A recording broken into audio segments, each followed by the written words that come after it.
Good evening, Kindred. If you're playing this video on this channel, then you've probably seen that I like to talk a lot about video games. To that end, video games are a very important part of my life, and just based on research, it's an important part of a lot of people's lives.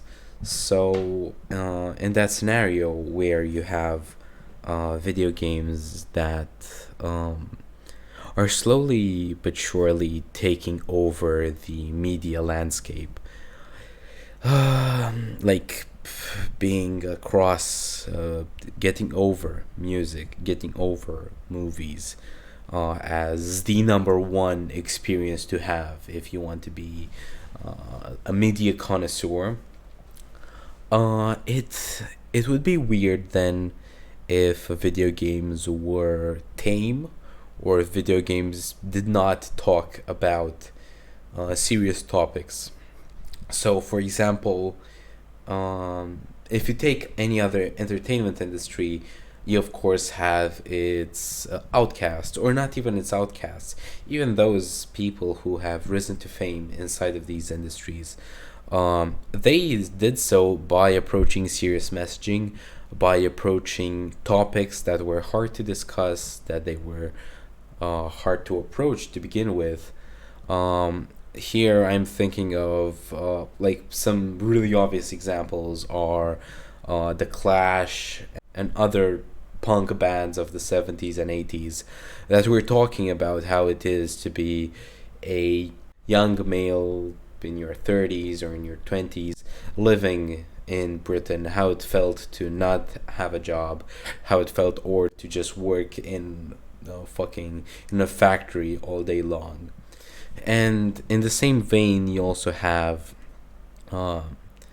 movies that approach serious topics. For example, you have Schindler's List, and you have any other movie that actually depicts Nazi Germany and the Jewish persecution. And these aren't documentaries, like they're not another type of movie that we just never watch. No, these are commercially successful movies that approach serious topics. And these topics are, of course, important, and it's important not only to talk about them, but to disseminate them through culture. Because if we just push them aside and we only learn about them in history books, or if we only learn about them through our parents or just interactions instead of also through media, then we stand the risk of having only biased opinions of these things. With this in mind, since we see that video games are steadily increasing in like market share and market value and whatever you want to call it, any capitalist metric that fits your little agenda, it's obvious that video games are here to stay, and they have been since the 90s, since consoles became like pretty much available. Anybody could have a home console. Not only that, but also you had personal computers starting to become a thing. So you have a pretty big backlog of video games you can play that run on even like the worst PCs known to man. With that in mind, I think it's very important that we actually look at how video games and how games in general can translate serious topics. Because if we ascribe the same value to video games as we do to movies or as we do to music, if we do believe that games are a piece of media, piece of art, whatever you want to call it, that are able to influence opinions and change lives, then this taboo of not approaching serious topics in video games is definitely a very, very big problem. And the main reason why you wouldn't approach this kind of topic in video games is simple. They're fun. They're supposed to be fun. When you go to a movie, yes, you are there to be entertained, but sometimes it is just thought provoking. Sometimes it's just there for you to think, huh, that's fucked up. But video games, having this sort of ludic nature to them, because they are games, you play them in order to win, to some extent. Um, because of this, you have a sort of social taboo that has emerged among video game publishers, companies, that you just don't talk about serious topics. Or if you do, you kind of try to ascribe them into this sort of meta narrative of it's not real, it's not there, it's a metaphor. It's a metaphor for something. So this is like if you had Schindler's List, actually talk about Jewish persecution, but you had it in a weird post-apocalyptic setting or something of the sort.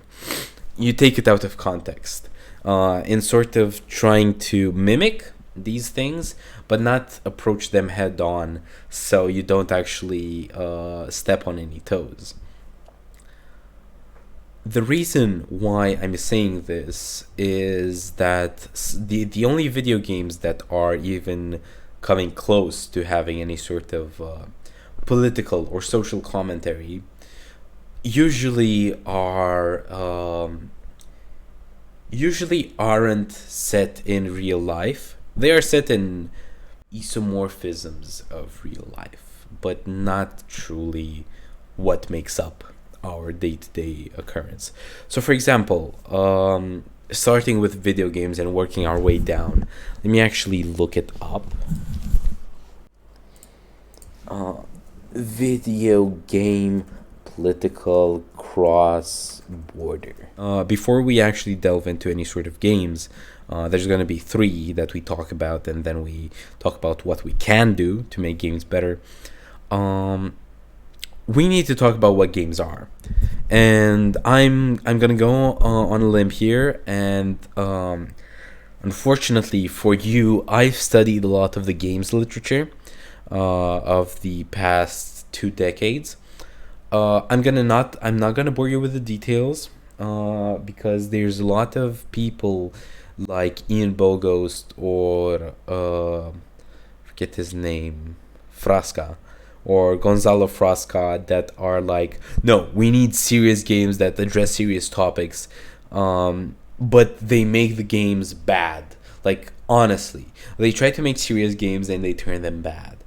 A good example of this is Frasca's game called September 12th, where it's a very, very small game. Like, it's not a game. It's just a point and click loop. It's more an art exhibition than anything, and that's the main problem with video games that try to approach serious topics by trying to make everything seem very serious. And this is the issue with Flanagan. This is the issue with Bogost. This is the issue with all of the current that exists somewhere in the 2000s and then in the 2010s of we need very serious games. That's not really the way to do it. You end up trying to make an art installation instead of actually making a game, and it defeats the entire purpose of making a game. Because games are, and here we have two key authors. We have C.T. Nguyen, with his book on games called Games Agency as Art. Really good fucking book. Highly recommend you read it.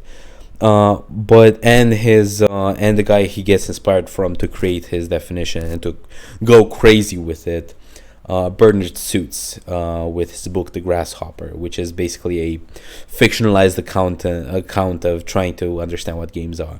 Really interesting. Anyway,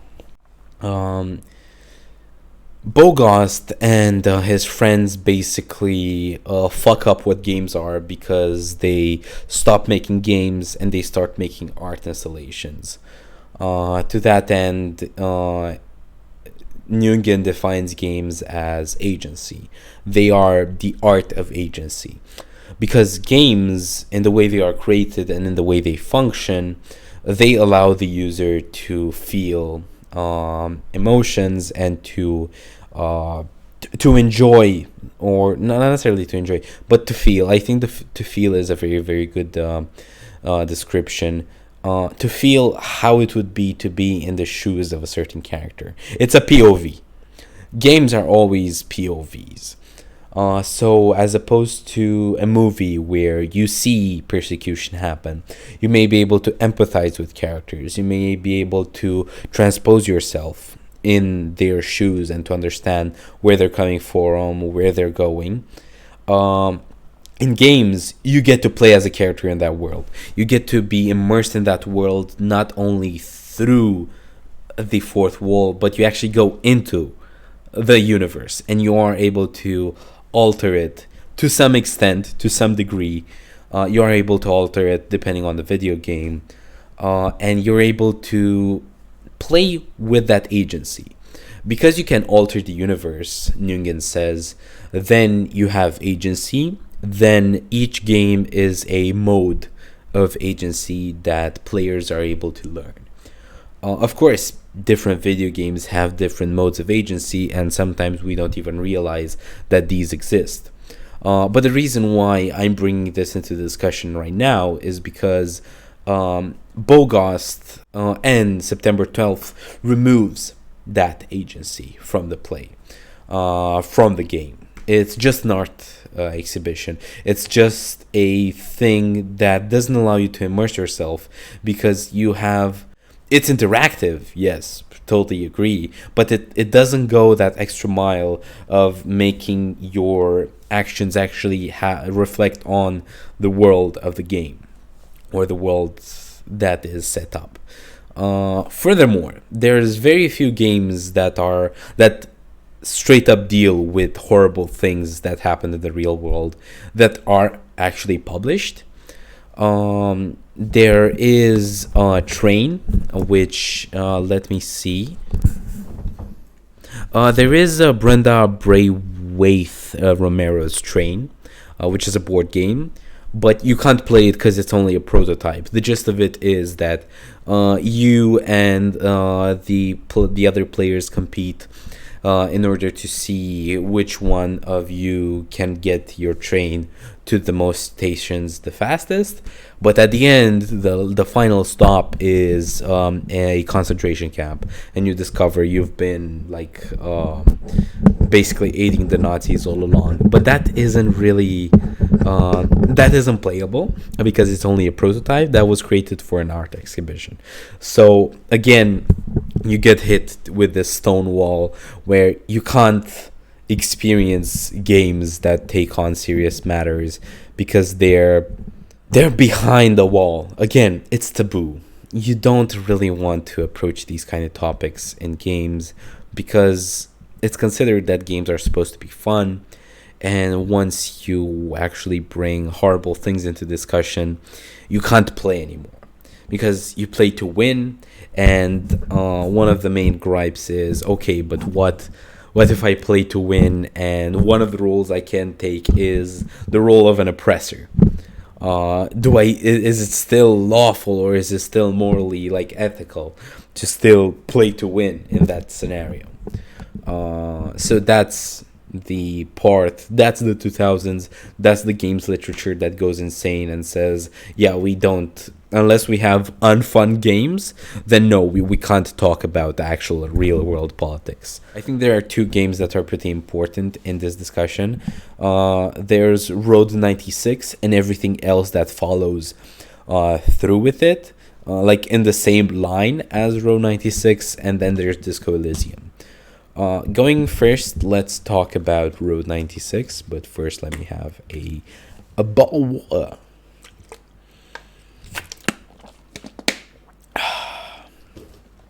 Okay, Road 96, I will admit, I didn't finish it. I did start playing it. I played 2 hours or something, and then I gave up because I didn't like the fact that, first of all, it is a walking simulator. So again, that part of it being a game is kind of slowly removed from it. Although it does have that procedurally generated map.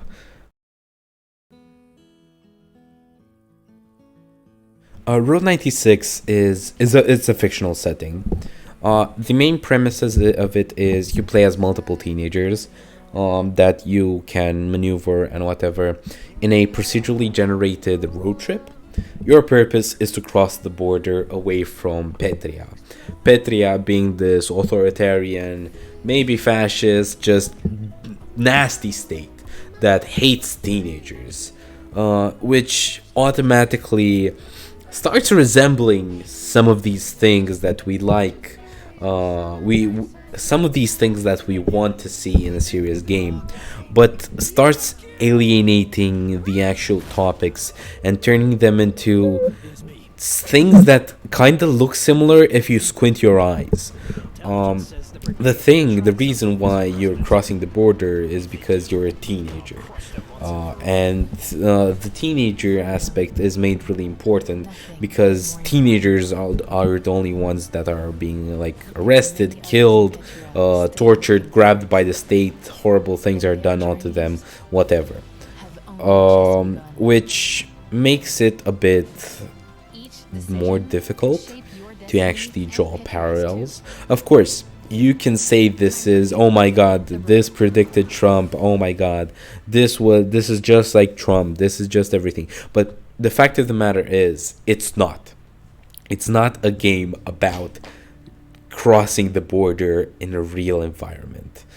It's a game about fictional accounts where you can fall in love, you can talk to people. It's more so a walking simulator with a bunch of mini games in between, which is one of the reasons that I didn't like playing it and I stopped playing after like 2 or 3 hours, because there was nothing actually of substance besides the narrative. And again, Nguyen comes here and says, "You have games. You are able to set goals. You are able to use agency and turn it into art.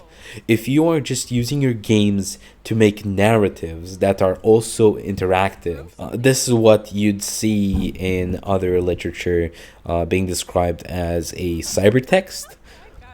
Basically, literature that requires you to interact with it, to do an actual effort in order to receive the content of it. But that's it. This isn't a game. This is a walking simulator with a bunch of mini games in it, that is more so a movie with different choices rather than anything else. Again, it's an art installation more or less. It's a digital one, I can grant you that, but it doesn't have any sort of mechanics that make it more similar to a game. Even if you have to eat food, you have to sleep, you have to drink water, whatever, like the classic survival mechanics. It's more a walking simulator than anything else. Leaving that aside, even if, let's say, the gameplay was enticing and it was fun, this is where two Polish authors come up, Maszkowski and Suskiewicz. They come up and they say, okay, let's try to have a serious game, because they're in Poland.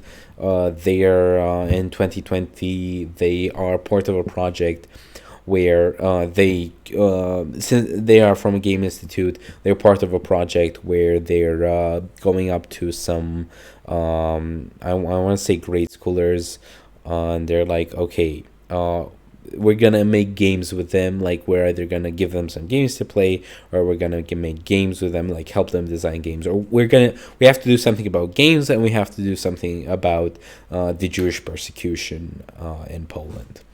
They do their research, and they find out, guess what? All of the games that are like all of the video games that are about the Jewish persecution, either in Poland or in Germany, they are automatically metaphoric or metaphysical to some extent. And they argue this is actually pretty bad because it makes the games feel not real, or feel it makes you as an audience, you as an agent, when you're playing the game, more more detracted from the action. So in their in their paper where they're discussing cardboard genocide, because that's what the paper is called, they realize, hey, okay, if we're gonna do anything, we shouldn't create a game that's somehow a fictionalized account, because they looked at two video games that are about the Holocaust. Both of them are heavily stylized, and they reflect some very clear stereotypes, and they argue that's bad. So to that avail, Rule 96 falls short, not necessarily because it's a bad game, but more so because it's it's incredibly far away from reality. It parallels, it draws close, it tries to make some commentary on border control, it tries to make some commentary on immigration, on fascism, whatever. But all of that commentary is far away from reality because of the fact that Petria, the fictional country, doesn't exist, and it's pretty far off from any country that we do see in the modern day. Mostly because, again, it's stylized, it's stereotypical, it's cliche, it's redundant, it's made to appear like a cartoon supervillain. And it just becomes cardboard. It just becomes something that you can look at and you don't really get anything from it. So that's where, in my opinion, Road 96 falls short, just based on these articles.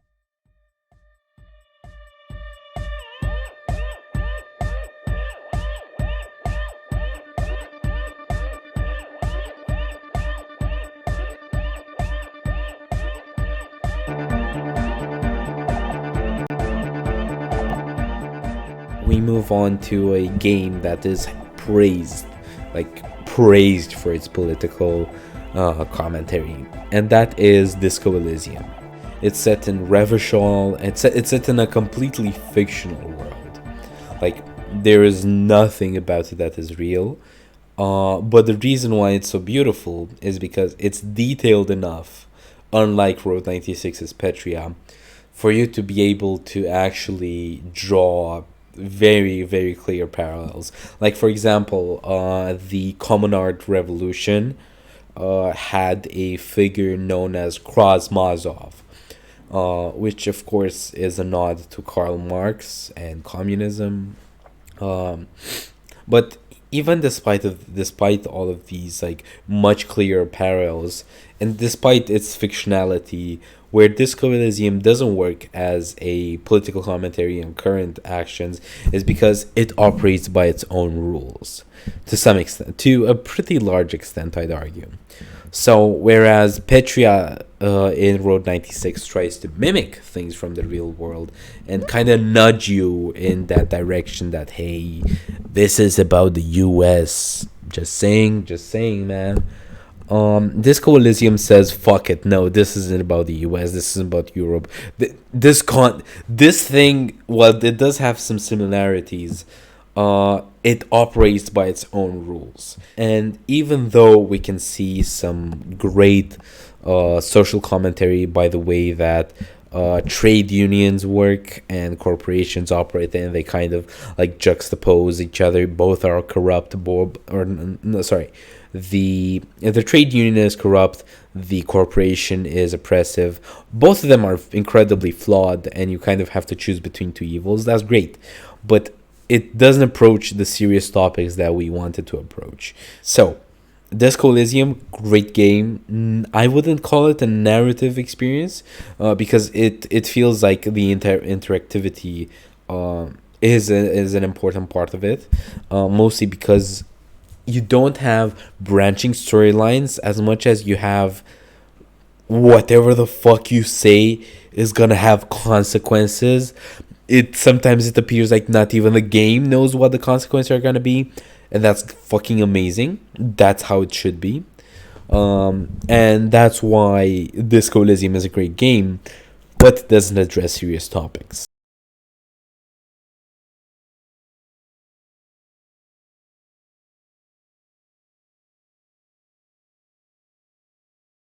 So we move back to the two Polish authors I mentioned previously, and they relate back to Fraska. They relate back to one of the guys I mentioned that talk about serious games, the creator of September 12th. Horrible game. Again, horrible game. This is my channel. I can say whatever the fuck I want. Horrible game. Hated it. Didn't like it. Not a game. Get better at designing games? Question mark. Anyway, Fraska mentions a very, very interesting concept. And I think because he talks about this, he talks about it in a very, very clear way. What matters to Fraska most is creating an ephemeral game. Basically, he argues that while procedurality is one of the key characteristics of a game, in order to make a serious game about a topic like the Jewish persecution in Germany, you shouldn't be able to play this game again. It should be a once in a lifetime experience. You're only able to play it once. You can't save and reload. You can't restart, or you can't try to do multiple attempts, multiple runs in order to see a good or optimal strategy.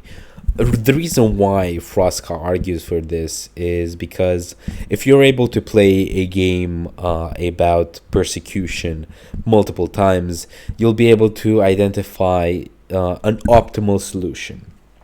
And to Fraska, this defeats the purpose of the mode of agency that you have, because you could start thinking, oh, so they just weren't smart enough. They could have just avoided persecution, but they just weren't smart enough. Which, of course, is redundant and wrong. You think about this game. You can only play it once. You can't do restarts. And you're able to depict any sort of topic accurately because it's the game. It's set in the universe. It's not a parallel. It's not a fictionalized account. It's not something else. Fraska argues this doesn't exist, and the Polish authors I mentioned draw the conclusion that instead of playing games in order to kind of like transmit this information forward through games, the best thing to do is designing video games.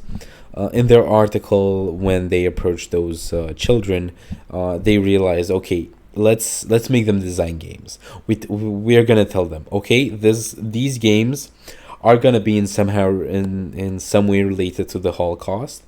However, they start with first designing some like wacky games with whatever the children want, and they end up with like a pirate game. They end up with like bank robbers in space and stuff like that. And then they turn back around and they're like, okay, now turn these games into games about the Holocaust. Fuck you. Turn these games into games about the Jewish persecution in Poland, in your village, in your specific history, what you already know from your parents, from the previous seminars, whatever. All of the children thought this was an interesting challenge, but none of them wanted to play their games because they felt it was too brutal.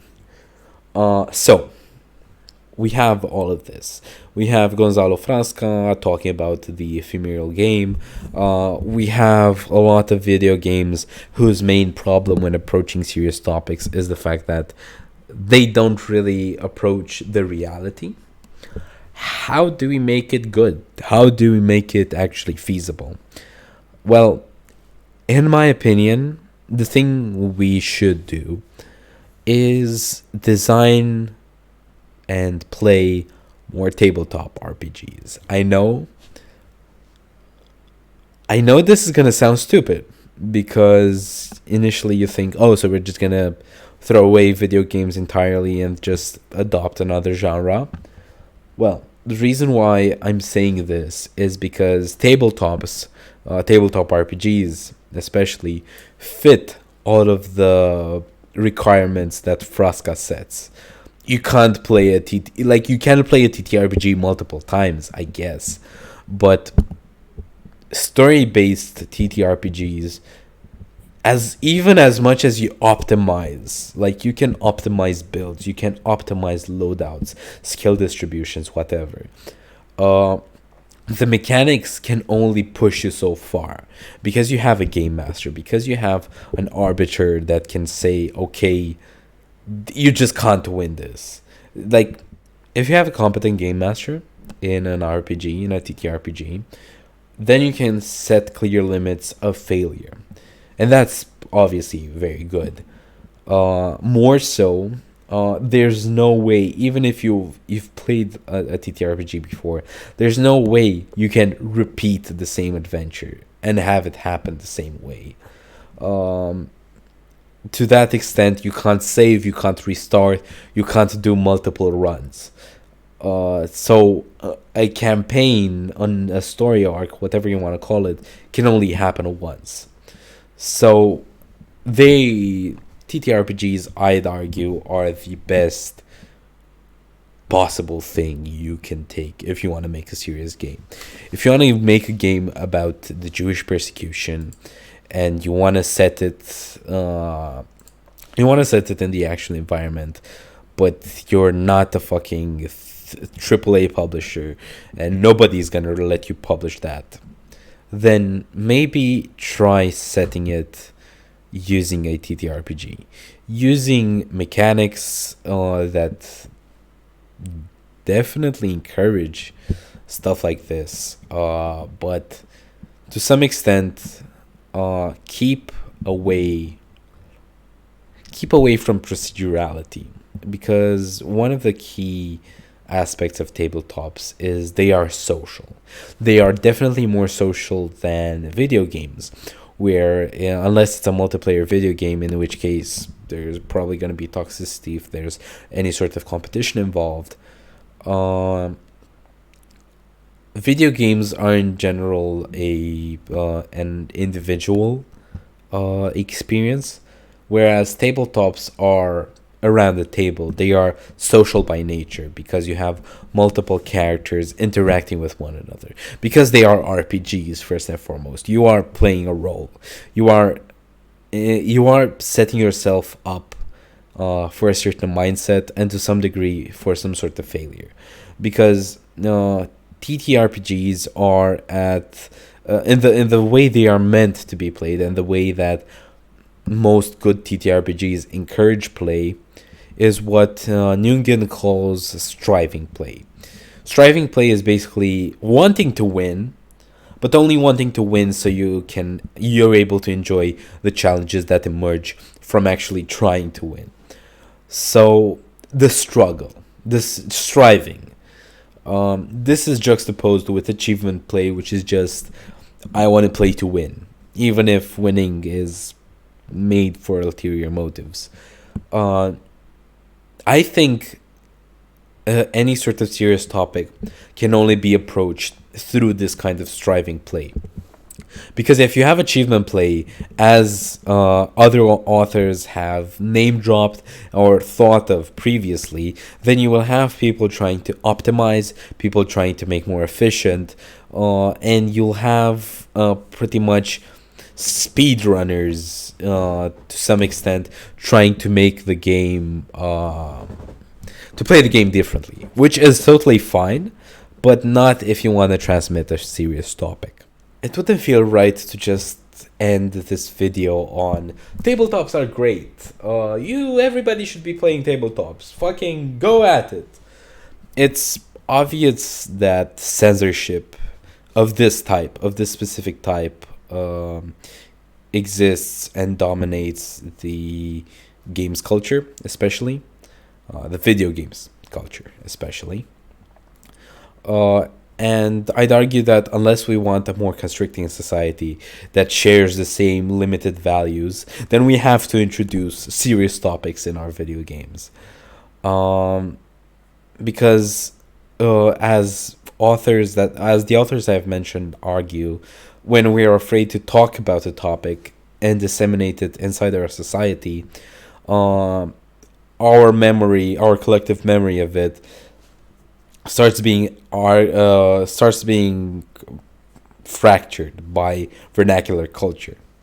So, for example, if I don't entertain myself, if I don't take part in media and in culture about racism, for example, I will be more likely to uh, surround myself with examples uh, that ascribe to a certain bias.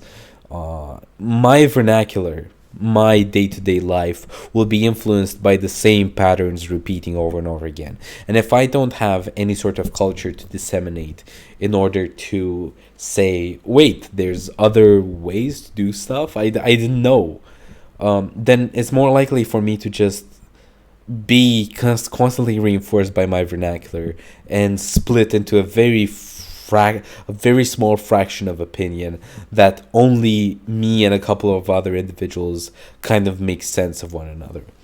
And this is the case for a lot of things in our day to day life, um, because we basically have multiple sides of the truth. We have the official state sanctioned truth. We have the truth that me and a certain group of friends believe. We have a truth that is kind of similar, but not necessarily entirely true, that somebody else's friend group believes, and so on and so forth.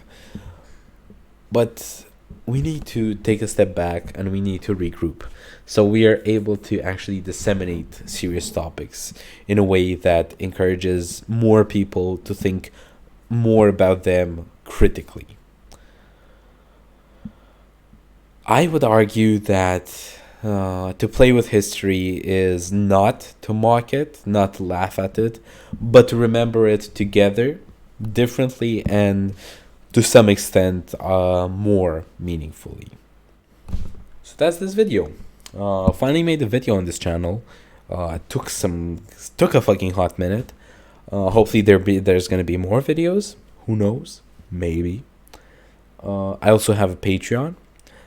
If you give me money on Patreon, I will be much more likely to be making videos in the future.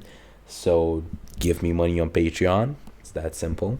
Link is in the description. This is probably going to be at the end of the video, and I'm probably going to cut it and put it somewhere in the middle of the video as well, just to be annoying, because I want money. Give me the money. Yes. If you are in a fortunate enough position to lay money into my hands, please do so right now. So yeah, that's money. That's the conclusion. Like and subscribe, comment, tell me I'm wrong, tell me why I'm wrong.